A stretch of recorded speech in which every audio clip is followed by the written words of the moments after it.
what you can get from sugarcane. You can process everything, avoiding waste. Sugarcane, starting by sun and rain. You can get fertilizer, 600 liters of ethanol from 1 ton of sugar. Get 1 ton raw sugar and 400 kilograms molasses per ton of sugar.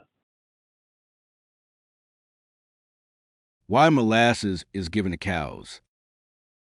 That wheel these cows are licking contains molasses.